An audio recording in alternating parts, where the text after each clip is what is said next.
한번 따라 하실까요? 바울의 4차원의 신앙 고백. 오늘 말씀의 제목은 바울의 4차원의 신앙 고백, 이런 제목으로 말씀 연회를 나누기를 원합니다. 사람은 어떤 것에 의해서 구분이 되어지지 않습니까? 성으로 나눠지면 남성, 여성. 어떤 전방에서 강원도 화천에 어떤 할머니께서 버스를 탔는데 그날따라 외박 나오는 군인들만 꽉 찼더랍니다. 할머니가 딱 타서 하신 말이, 아이고 인간들은 하나도 안 보이네. 군인은 군바리로 보이기 때문에 군인은 군바리라 그러고 사람이를 취급을 하나도, 얼마나 못쓰겠겠습니까? 어쨌든 간에 그 할머니 기준에 볼 때는 그냥 군인하고 민간인이야. 그래서 이제 민간인이 하나도 안 보이는 걸, 아이고 사람이 하나도 안 탔다고 그렇다는 얘기했는데, 사실은 차원으로 보면, 신앙으로 바라보면 하늘이 있다는 것을 인식을 하고 하늘의 세계를 믿고 의지하는 신앙에, 이걸 신앙인이라고 말을 하고, 하늘은 무슨 하늘이냐, 무슨 하나님은 또 무슨 하나님이냐, 하나님의 차원은 또 무슨 하나님의 차원이냐, 이것에 대해 전혀 관심이 없거나 알지도 못하는 어떤 세상이라고 말할까요, 땅에 속했다고 말할까요, 이런 차원으로 달라지는 것을 볼 수가 있습니다. 그래서 우리가 예수를 믿고 나서 전혀 세상하고 구별되어야 되는 것 중에 하나는 뭐냐면, 우리는 세상과 차원이 다르다는 것입니다. 왜 예수 믿는 사람이 세상에 섞여 있는데 전혀 구별이 안 될까요? 미국의 어떤 목사님 교회에서 부흥회를 했는데 부인이, 자기 남편이 교회를 하도 안 나가서, 오늘 부흥회가 왔는데 당신 꼭 나가면 당신 정말 양복도 한번 해주고 해줄 테니까 꼭 좀 한번 나가자고. 하도 부인이 사정을 한다니까, 또 양복도 한번 해준다니까 그냥 한번 가주자. 그래서 이제 부흥회를 참석을 했습니다. 남편이 이러고 앉아서 듣는 거죠. 끝까지 다 듣더랍니다. 졸지도 않고 다 듣더랍니다. 그런데 나중에 이제 부흥사님께서 결신을 하는데, 부인이 생각하기를 너 빨리 나가 결신을 해. 옛날 미국 부흥회는 앞으로 나갔거든, 결신하려면. 일어나서 나가 했더니 끝까지 이러고 안 나가더라는 것입니다. 부인이 마음에 얼마나 실망이 됐겠습니까? 끝날 때까지 남편이 꼼짝을 안 하고 안 나가. 부인의 마음이 아파서 그냥 입이 무럭 집으로 왔습니다. 참다 못해서, 아니 내가 그렇게 당신에게 가자고 해서 예배를 드리고 보아하니 당신이 이러고 있지만 말씀을 잘 듣는 것 같던데 왜 결신 안 했냐, 난 결신하기를 소원했다. 그랬더니 남편이 가만히 부인을 쳐다보면서 이렇게 얘기를 하더랍니다. 그 목사님 말씀을 듣고 보니 크리스찬과 넌 크리스찬은 뭔가 차별이 있고 차이점이 있다고 하더라. 다르더라고 하더라. 근데 내가 가만히 생각을 해보니 우리 마누라하고 나하고 뭐가 차이점 있나. 당신도 술 좋아하지, 나도 술 좋아하지. 당신도 어디 놀러 가는 거 좋아, 나도 놀러 가는 거 좋아하지. 가만히 생각을 해보니 당신하고 나하고 차이점이 하나도 없더라는 겁니다. 예수를 믿어서 우리 마누라 같이 하나, 예수를 안 믿어서 나나, 차이가 없는데 굳이 내가 교회를 가서 예수 믿는다고 해야 되나? 별 차이점을 못 느꼈다, 이런 얘기를 하더라는 거예요. 물론 어떤 특별한 상황일 수도 있겠지만 거기서 크리스찬과 넌 크리스찬의 차이라는 것이 이렇게 중요합니다. 예수를 믿지 않는 사람들은, 예수 믿는 사람은 우리들하고 뭔가 다를 거라고 생각을 하는 거죠. 그 다른 게 뭔가 자기들의 가슴 속에 들어올 때, 나도 예수를 믿어야 되겠구나, 그걸 보고 믿는 것이지, 암만 생각해도 당신이나 나나 차이가 하나도 없는데 교회를 다니나 안 다니나, 다니는 당신이나 안 다니는 나나 우리가 뭐가 차이가 있냐고 그때 할 얘기가 없다면 머쓱해지는 것이 아니겠습니까? 사실 크리스찬들의 머릿속에, 생각 속에, 의식 속에 나는 이 땅에 똑같이 세상을 삶을 살아가지만 예수를 믿음으로 말미암아 무엇이 달라진가, 무엇이 차이점인가, 아주 근본적인 것은 뭐냐면 하나님의 나라와 세상의 나라의 차원이 다른 것입니다. 세상의 사람들은 하나님이란 차원을 모릅니다. 하나님의 나라를 모르고 영원한 생명이란 자체를 모른단 말입니다. 크리스찬은 하나님의 나라를 알고 하나님의 차원을 알고 영원한 생명에 대한 소망이 있단 말이죠. 그러면 똑같이 무너질 때, 아까 말씀드렸처럼 세상은 절망하면 무너집니다. 솔직히 세상에 무슨 희망이 있습니까? 100년 안쪽에 아무리 했지만 100년 되면 다 털고 가는 것입니다. 그러나 크리스천은 뭐가 있냐면 하나님의 나라에 대한 소망이 있습니다. 소망이 있기 때문에 나이 30에 세상을 떠나도 절망하지 않습니다. 40에 떠나도 절망하지 아니하고 50에 떠나도 절망하지 아니하고 내게 주어진 삶을, 이 땅의 삶을, 하나님 맡기신 삶을 다 해서 하나님이 부르셨다고 말하지 않습니까? 하나님이 부르시면 하나님의 나라로 간다라는 소망이 있기 때문에 절망하지는 않아요. 그러나 이 땅에 사는 사람은 내세에 대한 차원의 소망이 없기 때문에 어떻게 했냐, 무조건 9988-234야. 무조건 9988. 하여튼 99세까지는 살아봐야 돼. 231 잘 모르시나? 9988-234가 뭐예요? 99세까지 살다가 건강하게 살다가 231 좀 아프다가 돌아가시는 게 9988-234. 그게 세상이라니까요. 틀린 말은 아니나, 그러나 세상의 사람들은 건강하고 오래 살기를 원하지만 그 다음은 어떻게 할 거냐 말입니다. 그 다음은 없단 말입니다. 그래서 크리스찬들이 이 땅에 살면서 우리가 만약에 용서해야 된다면, 우리가 시험을 이겨야 된다면, 고난을 기쁨으로 여긴다면, 믿음의 유혹을 속에서 이걸 이겨내야 한다면 무슨 소망이 있기 때문이냐면 하나님에 대한 소망이 있기 때문입니다. 마치 요셉이 위기를 만났을 때에 보디발 장군의 아내가 붙잡고 늘어졌을 때에 내가 어찌 악을 행하여 하나님 앞에 죄를 범하겠습니까? 하나님에 대한 인식이, 차원이 있으니까 요셉이 그 상황 속에서 뛰쳐나오는 거죠. 크리스찬도 마찬가지입니다. 그것이 유혹이 됐던, 그것이 절망이 됐던, 그것이 낙심이 됐던, 그것이 근심이 됐던, 그것이 실망이 됐던, 그것이 어떤 큰 문제가 됐던, 그것이 어떤 어려움이 됐든지 간에 하나님이 있기 때문에, 하나님이라는 것이 하나님으로 인하여 내가 하나님을 믿는데 내가 왜 어떻게 여기서 절망하겠습니까? 내가 하나님이 있는데 여기서 왜 무너지겠습니까? 내가 하나님이 있는데 내가 어떻게 큰 죄를 범하여 하나님 마음을 아프게 했습니까? 요셉의 의식 속에, 머릿속에 그를 지배하고 통제하고 있는 것은 뭐냐면 하나님에 대한 인식입니다. 크리스찬이 난 세상과 다른 것은 뭐냐면 나의 머릿속에는 또 다른 차원이 있는데 하나님의 차원이 있는 것입니다. 거기에 대한 절대 주권이 있는 것이고, 절대 믿음이 있는 것이고요, 절대 소망이 있는 것이고요, 절대 은혜가 있는 것입니다. 이걸 얼만큼 의지하느냐에 따라서 그 사람의 믿음이 있다 없다가 판단이 되는 것이고, 정말 중요한 믿음은 그 상황이 힘들고 어려웠을 때 이걸 붙잡고 이걸 견뎌내는 것을 믿음이라고 말하는 것이거든요.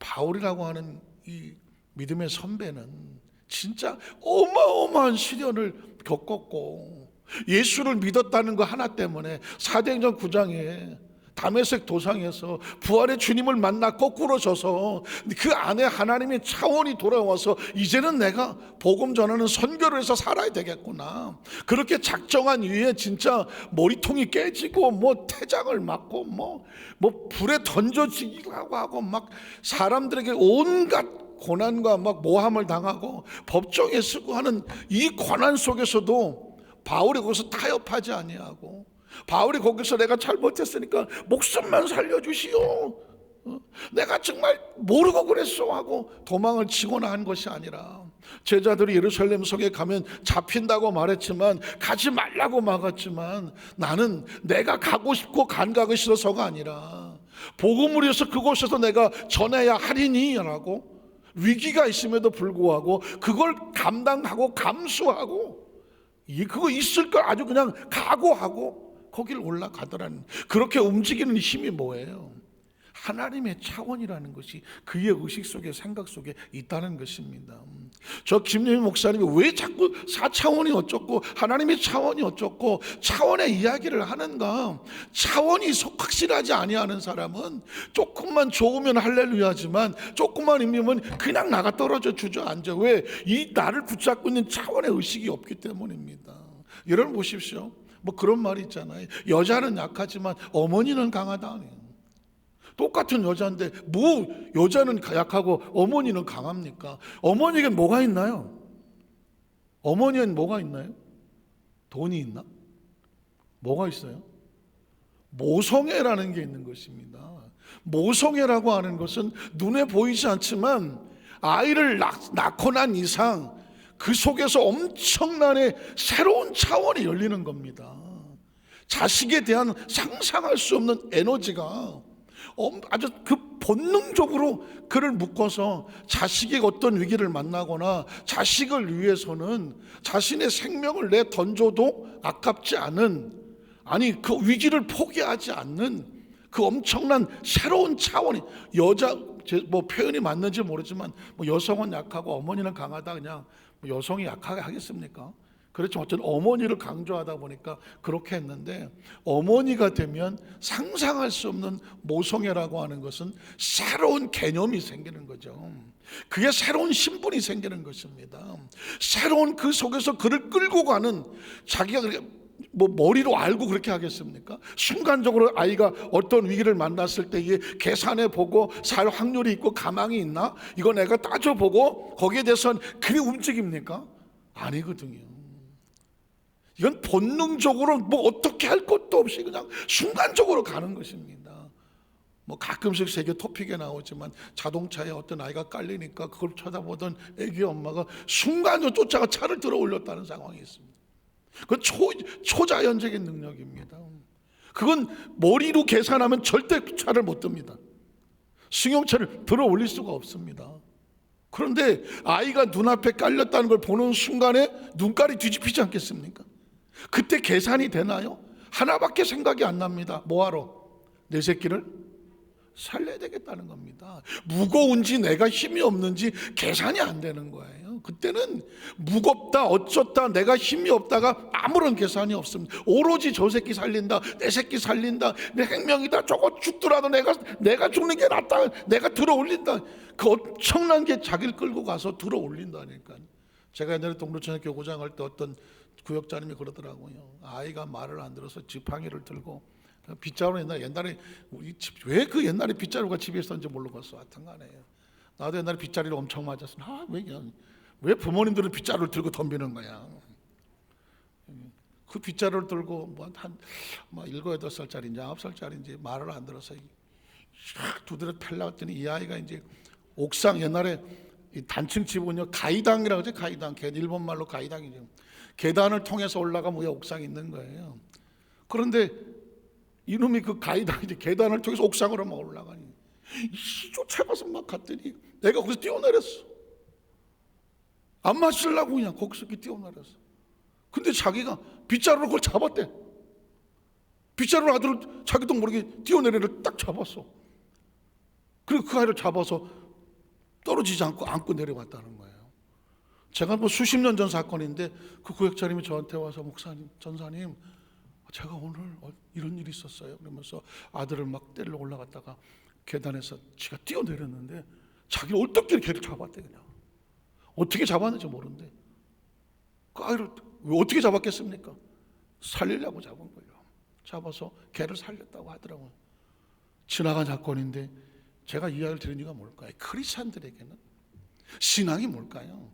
모성애가 아니라 하나님에 대한 어마어마한 사랑이, 그 성경에 엄청난 하나님의 사랑이 우리를 본능적으로 끌고 있다고 한 하나님을 향한 이끌리는 사랑이죠. 제가 차원이라고 얘기했지만 차원은 영적인 것이고 그 영적인 나라는 하나님이 다스린 나라고 그 하나님의 나라의 배우는 하나님이거든요. 그래서 우리 성도들에게 이 4차원의 신앙으로 무장을 해야 하는 이유는 뭐냐면, 그러면 어떻게 되느냐, 하나님의 나라가 우리의 백그라운드가 되고 하나님에 대한 절대 신뢰가 되어지고 하나님의 사랑으로 말하면 그분이 어마어마한 사랑 우리를 안고 가시고 우리는 엄청난 사랑받을 자격이 있고 사랑받아 마땅한 존재이고 그분이 우리를 향해서 자식을 내어준 분이 예수 그리스도고 그가 하신 모든 것이 사랑이고 결국 우리는 하나님의 나라로 끌고 가시기로 예비하신 약속의 말씀이 있으니 우리 안에는 하나님의 계획이 있는 존재라는 것이죠. 그러니 이 모든 것으로부터 우리가 절대 절망할 수 없는 존재의 신앙의 모든 베이스멘트부터, 신앙의 기둥으로부터, 신앙의 지붕으로부터, 신앙의 믿음의 방패로부터, 영적인 칼날로부터 마귀의 유혹이나 어떤 어려움이 다가온다고 할지라도 네가 나에게 손을 댈 수 없는 이유, 하나님은 내 편이시라. 세상의 사람들 어찌하리요? 믿음의 선배들이 성경 속에 다윗이 그렇고 다 선자서러운 이야기는 다 하나님 우리의 백그라운드다. 하나님의 차원이 있다. 너희는 세상의 광야에 홀로 가는 존재가 아니다. 낮에는 구름 기둥과 밤에는 불 기둥, 하나님의 차원이잖아요. 아무리 뭐 코로나가 어쩌고 경제가 어쩌고 상황이 어쩌고 나라가 어쩌고 할다고 할지라도 그 어떤 것이 너희를 이 세상에서 흔들어 놓을 수가 있겠느냐. 그 상황 속에서 눈을 감고 하나님의 차원을 안고 가는 사람을 4차원의 신앙이라고 말하는 것입니다. 바울이 이것을 어떻게 견뎌냈느냐. 본문의 말씀 이하를 쭉 말씀을 묵상하다가 보니까 바울을 이끌던 힘을 발견했습니다. 그 힘이 바로 4차원의 신앙이라는 것입니다. 첫 번째로 바울이 고소를 당하는 이유를 한번 밝히고 있습니다. 바울이 고소를 당했다고 말했죠. 어떻게든지 유대인들은 바울이 전하는 복음을 막고 싶었던 거는 막고 싶었어요. 저걸 어떻게든 저걸 막아야 되는데, 복음이 전항을 막는 건 배후에 뭐가 있을까요? 그건 사탄입니다. 하나님의 일을 방해하는 건요, 열일 제쳐놓고 그건 사탄입니다. 그러면 반대로 복음을 뚫고 나가도록 밀고 나가게 하는 힘은 배후에 누가 있을까요? 그건 하나님입니다. 제가 그 얘기를 하는 겁니다. 여러분이 하나님의 사람이면 밀고 나가는 것을 놓지 말아야죠. 여러분을 주저앉히는 게 있다면 그건 뭘까요? 그건 사탄입니다. 만약에 내가 어디 뭐 나쁜 데를 하러 가는데 그거를 밀고 나가게 한다면 그건 사탄입니다. 그거를 잡아 당긴다면 그건 하나님의 성령입니다. 그러나 분명히 이 일은 내가 하나님께서 기뻐하시는 일이다라고 생각을 하면 그걸 밀고 나가게 하는 힘은 하나님입니다. 하나님의 나라란 말입니다. 근데 그걸 못하게 가로막고 이 모양 저 모양으로 실망과 좌절시키는 것은 이건 죽었다 깨어나도 사탄입니다. 지금 우리를 붙잡고 늘어진 배우가 누군지를 알아야 하죠. 사람에게 속아서 안 됐지만 사람들 배우야 마귀에 속아서는 절대로 안 되는 것이죠. 그래서 우리가 말씀을 읽음으로 마음에 하나님의 나라에 대한 힘이 생기고 깨달아지는 게 되고 기도하면서 힘을 얻게 되고 하나님 은혜를 얻어서 세상을 감당할 수 있는 힘을 얻는 것입니다. 자, 바울이 세상에서 자꾸 고소를 당하고 억울함을 당하는 이유는 뭐냐? 목적은 하나입니다. 바울을 통해서 복음이 전해된 것을 막으려고 하는 것이거든요. 한번 볼까요? 사도행 26장 4절로 5절을 한번 보겠습니다. 내가 처음부터 내 민족과 더불어 예루살렘에서 젊었을 때 생활한 상황을 유대인이 다 아는 바. 저 사람들이 나를 고소하지만 내가 원래 어떤 사람인지를 저 사람들이 누구보다 잘 압니다. 내가 어떻게든지 하나님 말씀대로 살고 율법대로 살고 그리고 종교적인 생활에 뒤처지지 아니하며 그리고 저 예수를 믿고 뭐 다른 크리스찬들, 저 못마땅하는 사람들, 저 사람들을 내가 잡으러 얼마나 많은 일을 했는지를 다 안단 말입니다. 그래서 그 다음 절을 보면 일찍부터 나를 알았으니 그들이 증언을 하려고 하면 내가 우리 종교의 가장 엄한 파를 따라 사두개인 바리새인 따라 바리새인의 생활을 하였다고 할 것이라. 이제도 여기 서서 신문을 받는 이유가 뭐냐면 하나님이 우리 조상에게 약속하신 것을 바라는 까닭이니 바로 메시아를 말하는 것이거든요. 이 약속은 우리 12지파가 밤낮으로 간절히 하나님을 받들어 섬김으로 얻기를 바라는 바인데 아그리빠 왕이요 이 소망으로 말미암아 나와 유대인들에게 의견 차이가 나서 고소를 당하는 거라는 것이죠. 그러면 바울은 어떤 메시아를 믿었고 유대인들은 어떤 메시아를 기대했느냐, 여기서 부딪혀지는 것이거든요.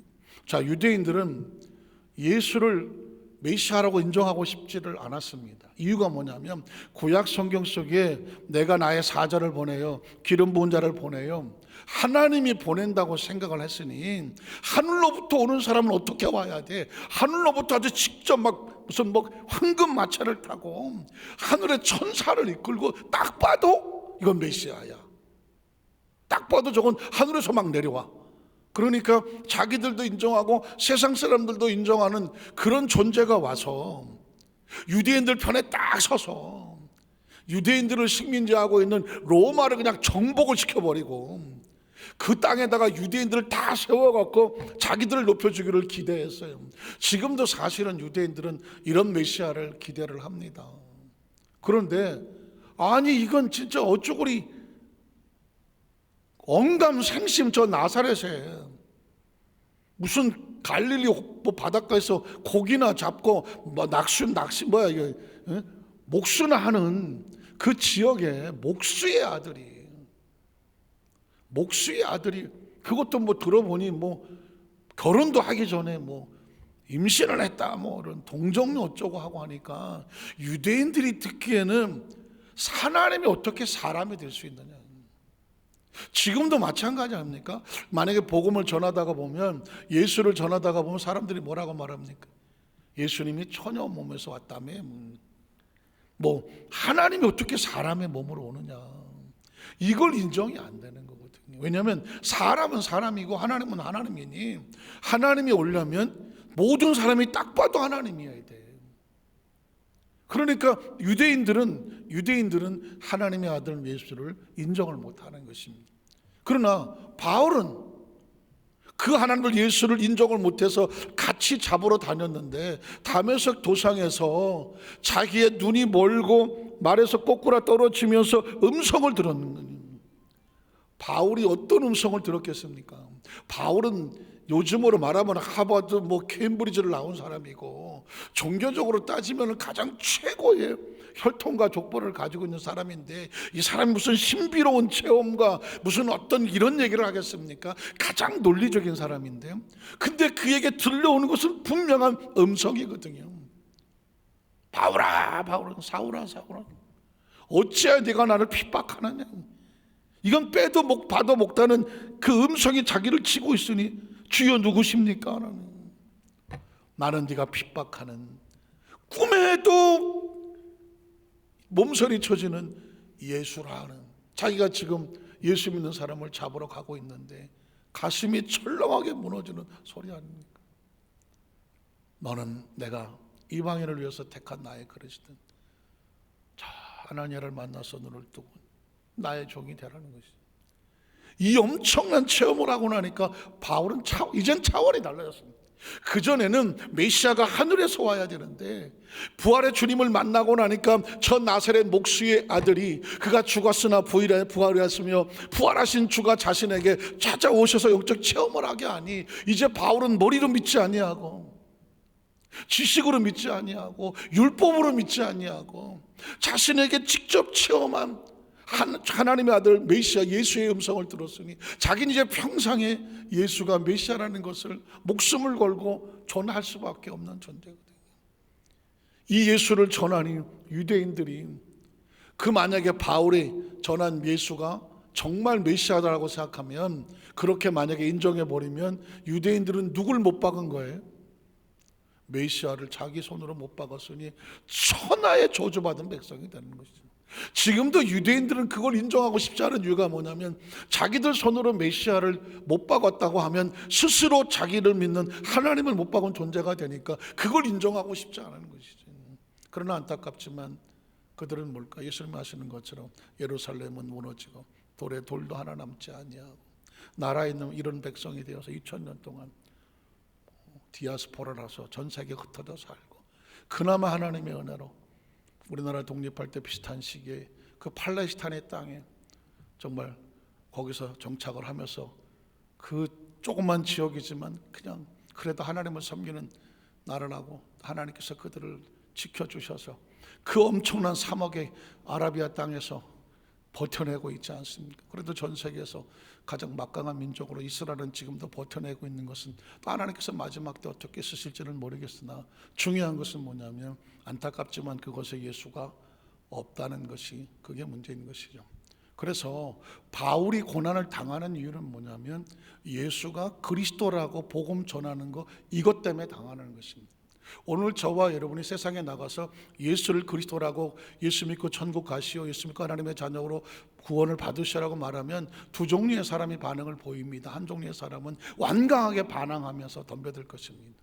무식한 소리하고, 하나님을 믿으려면 보이지 않는 믿는데 보이는 내 주먹을 믿겠다라고 하면 하나님을 자꾸 3차원으로 끌어내리려고 할 것입니다. 그리고 성경을 조금 어디서 어줍잖게 들었다고 하면 뭐가 어쩌고 뭐가 어쩌고 뭐가 어쩌고 하면서 계속 또 뭐 늘어질 수도 있습니다. 그러나 진짜 구원받은 백성들은 그냥 한마디면, 예수라는 말 한마디에 그 사람의 심령의 문이 열려지기도 합니다. 그래서 때를 얻든지 못 얻든지 전하는 자가 되라고 하는 이유는 뭐냐면, 우리 입술에서 예수가 나가면 예수가 나가면 그 사람의 마음속은 그 말씀이, 전한 복음이 그 사람을 움직이는 것이거든요.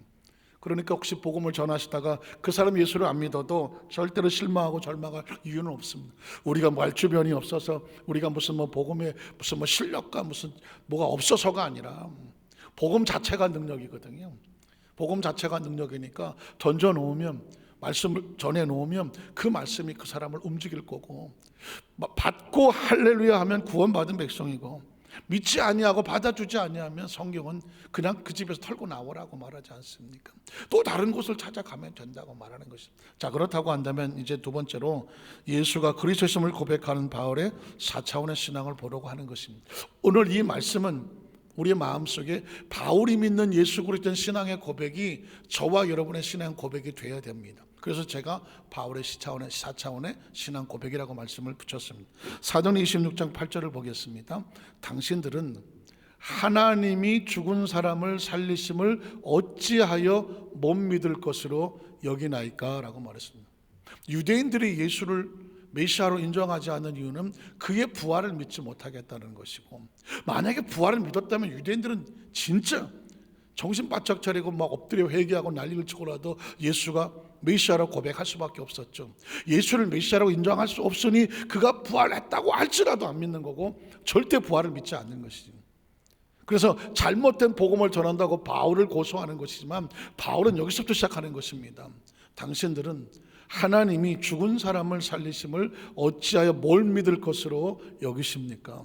이건 차원으로 해석할 수밖에 없습니다. 3차원의 세상에 부활이 있습니까? 없습니까? 부활이 없습니다.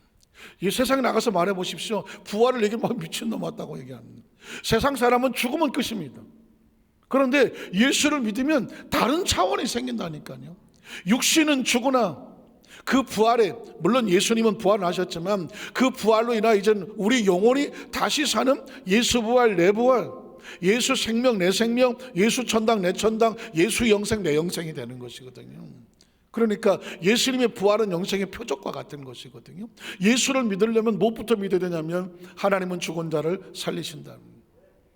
한번 따라하실까요? 하나님은 죽은 자를 살리신다. 믿어지시면 아멘 하시기 바랍니다. 이렇게 묻는 것도 참 저도 한심합니다. 하나님이 죽은 자를 살리는 게 무엇이 힘들어?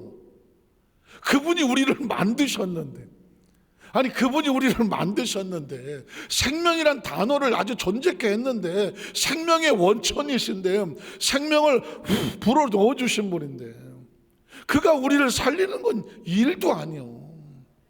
왜 우리 능력으로 하나님을 가늠하려고 하고 하나님의 능력을 우리가 제한하려고 하냔 말이죠. 사실은 제가 아까 첫 뒤에 하나님이라는 이름 앞에 모든 건 끝난다고 말했잖아요. 우리가 조금만 묵상을 해서 나라는 존재 가운데 하나님과의 관계를 생각하면요, 끝나는 겁니다. 거기 무슨, 하나님은 어마어마한 무한이고 우리는 그 무한 앞에 점도 안 되는 존재인데, 점도 안 되잖아요. 지구에 우리가 점이 됩니까? 우리가 살고 있는 지구 땅덩어리에 우리가 점이 되냐고요? 점 안 됩니다. 하늘의 태양은 지구보다도 엄청나게 크다고 치면 태양 앞에 우리가 점이 됩니까? 점도 안 되잖아요. 날마다 살고 있는, 밝고 있는 지구, 날마다 밤마다 뜨는 달, 낮에 보는 태양, 이 엄청난 존재들이 그 앞에 우리는 점도 안 되는데, 그러나 그 존재를 있게 하시는 그 존재적인 존재의 근원이 누구냐면 하나님이라는 것이거든요. 그러니 하나님이란 조금만 인식을 하면 우리는 하나님, 죽은 자를 살리고 동정제의 몸에서 메시아 같은, 이건 아무것도 아니고 성경 속에서 일어나는 기적적인 것은 그냥 자연적인 현상입니다. 제가 4차원의 신앙의 복음을 전하는 이유 중에 또 하나는 뭐냐면, 4차원의 신앙을 무장을 하면 성경 속의 기적은 상식이다. 한번 따라하실까요? 기적은 상식입니다. 우리 3차원에서나 4차원의 이야기를 기적이라고 말하지, 하나님의 차원에서 오면은 기적이 어디 있습니까? 자연스러운 것이죠. 제가 그러잖아요. 딱 하나, 하나님은 나는 스스로 존재하는 자다라고 말했잖아요. 이거 하나면 끝나죠. 저는 성경 이거 하나로 끝냅니다. I am that I am. 나는 스스로 존재하는. 이 우주에 엄청난 별들이 뭐 얼마가 있는지 모르겠지만 그들 모두는 스스로 존재하지 않습니다. 피조된 것입니다. 피조는 누군가 만들었다는 것입니다. 그러면 그 스스로 존재하는 분만이 창조주가 될 수 있거든요. 하나님이란 이 스스로 존재한다는 자존이라는 단어를 개념을 알게 되면 나머지는 그냥 그분 앞에서 다 꼬꾸라져야죠. 그가 우리를 만들었다는데 거기에 무슨 토를 달겠습니까? 무슨 토를 답니까? 이 차원의 의식까지 가서 이제는 우리가 지구를 밟고 살지 말고 지구를 내 발 아래 두고 살고 태양이요. 옛날에 고대 신앙은 전부 태양이었습니다. 태양을 신으로 여겼다니까. 그 태양도 얼마나 열받았겠어. 그럼 맨날 뜨겁잖아. 태양이 무슨 의미가 있습니까? 그냥 광명일 뿐입니다. 그래서 사람들은 고대 신은 전부 태양 신이었습니다. 태양이 무슨 신입니까? 괴로워 죽으려고 그러잖아요. 불타서. 신은 하나님입니다. 하나님. 그 인식이거든요. 그 다음 절을 뭐라고 말할까요? 그 다음 절. 나도 나사렛 예수 이름을 대적하여. 왜 대적했습니까? 하나님이 사람이 될 수 없다. 많은 일을 행하여 될 줄을 스스로 생각하고 예수를 공격했습니다. 예루살렘에서 이런 일을 행하여 대상들에게 고난을 받아 가지고 가서 많은 성도를 옥에 가두고 또 죽일 때 내가 찬성 투표까지. 스데반이 돌에 맞아 죽을 때 찬성 투표도 하고 모든 회당에서 여러 번 형벌을 강제로 모독하는 말도 강제로 예수를 저주하게도 했고 박해도 하고 그들에 대해서 심히 격분하여 외국의 성까지 쫓아가서 박해를 했다는 것입니다. 몰라서 그렇게 했다는 것입니다. 그 일로 대상들의 고난과 위임을 받고 다메섹까지 갔다는 것입니다. 그런데 왕이여 정오가 되어서 길에서 보니 하늘로부터, 하늘이 뭐예요? 정확하게 하셔야 돼요. 공중이 아닙니다. 하나님으로부터입니다. 하나님으로부터, 하나님의 차원으로부터. 우리 교회 성도들은 성경을 읽을 때 딱 둘로 나누겠습니다. 3차원인가 4차원인가, 사람의 차원인가 하나님의 차원인가. 이게 구분이 되어져야 우리가 하나님에 대한 인식을 할 수가 있습니다.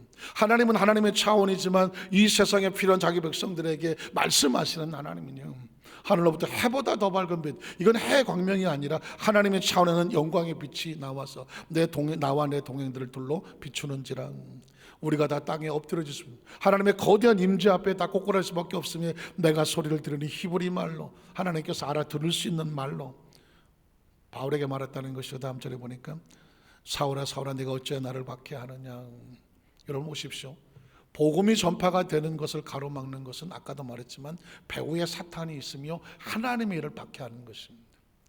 여러분 절대로 신앙생활을 한 이후에서 하나님의 일을 하는 것을 방해하는 자가 되지 않기를 주님의 이름으로 축복합니다. 복음을 전하는 걸 막을 일은 없겠지만 하나님 일을 하는 사람을 도와주지는 못할 망정 막지는 말을 하는 것입니다. 제가 이때까지 신앙생활하고 목회를 해오면서 너무 가슴 아픈 것은 뭐냐면 인간관계, 자존심, 어떤 오해, 어떤 감정적인 뭔가 어떤 것으로 인하여 열심히 일하는 사람들을 막으면 안 된다니까. 실망시키면 안 되고 시험 들게 해서도 안 돼요. 신앙생활 오래 하다가 보면 혹시 나로 인하여 누구든 실족지 않게 하여 주시옵소서 두려움을 갖게 된다니까. 어떻게 하다 내가 하나님 일을 방해하는 자가 될까봐, 누군가 신앙생활 열심히 하는 내가 그 사람 실족시킬까봐. 바울이 예전에 그런 말을 하잖아요. 내가 믿지 않는 사람들 시험거리가 될까봐 내가 그 사람들 앞에 돼지고기도 먹지 않았다. 혹시 우상에 바쳐지는 음식도 먹지 않았다. 그런 말을 하지 않습니까? 혹시 내가 나로 인하여 나보다 신앙이 연약한 사람들이, 어떤 사람이 혹시라도 실족하여 믿음에 떨어지지 아니하도록 내 모든 일거수일투족을 조심해야 될 이유는 뭐냐? 내가 선하고 착해서가 아니라 하나님의 일이 방해가 되지 않으려고 하는 것입니다. 사울이 뭐 어쩌고 저쩌고 열심히 했다고 했는데 주님은 이렇게 말하면 네가 날 박해하는 거야. 진짜 신앙생활 조금 더 깊이 고수가 되면 무슨 일 하는지 아십니까? 고수는 뭐냐? 내가 하나님의 마음을 아프게 하면 안 되겠구나. 하나님 일을 방해하는 자가 되면 안 되겠구나. 내 말 한마디 행동 하나가 하나님 일에 같이 힘을 모아주는 자가 돼야지 막는 자가 돼서는 안 되겠구나를 해야 합니다. 이제는 어쩔 수 없어요. 처음에는 막 뭉텅거려서 다 갖고 들어오지만 배추를 따든 뭐를 따든 한꺼번에 몰아 갖고 오지만 정작 먹을 때는 어떻게 됩니까? 씻어야 되지 않습니까? 다 씻어내서 골라내야 되는 것이거든요. 알곡들로 다 골라내야 되고 진짜 쓸 사람들로 골라내야 되지 않습니까?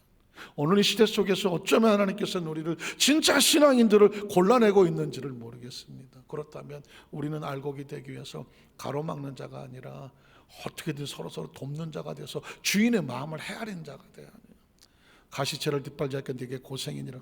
박해하면 네가 고생이라고 말하는 것이죠.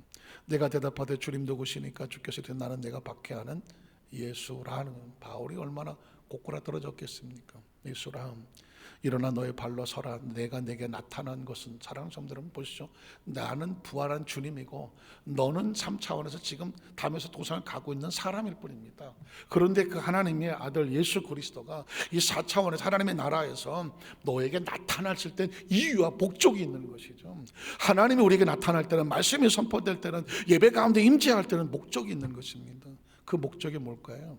나타난 것은 곧 내가 나를 본 일과 장차 내가 내게 나타날 일에 너로 종과 증인을 삼으려 함이라고 말하는 것입니다.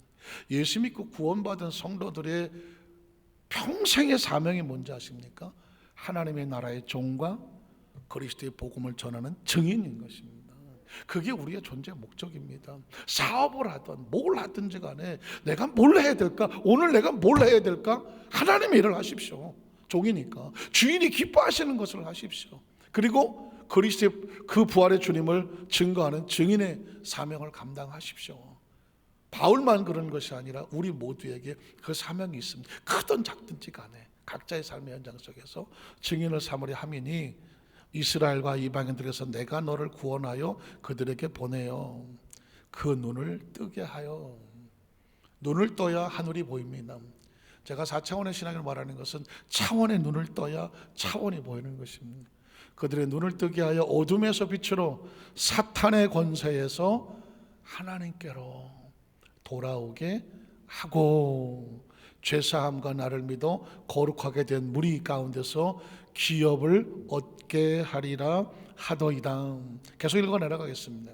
아그리빠 왕이여, 그러므로 하늘에서 보이신 것, 하늘에서 보였다고 말하죠. 내가 거스르지 아니하고 먼저 다메섹과 예루살렘에 있는 사람과 유대 온 땅과 이방인에게까지 회개하고 하나님께로 돌아와서 회개에 합당한 일을 하라 전함으로 유대인들이 성전에서 나를 잡아 죽이고자 하였으나 하나님의 도우심을 받은, 복음을 들고 나가 삶의 어떤 현장에든 주의를 하려고 하는 사람, 핍박이 있을 수밖에 없겠으나 누가 도우신다고 말했습니까? 하나님이 도우셔서 내가 오늘까지 서서 높고 낮은 사람 앞에서 증언하는 것은 선지자들과 모세가 반드시 되리라 말한 것밖에 없으니 곧 그리스도가 고난을 받으실 것과 죽은 자 가운데서 먼저 다시 살아나사 이스라엘과 이방인들에게 빛을 전하시리라 함이니라 하니라.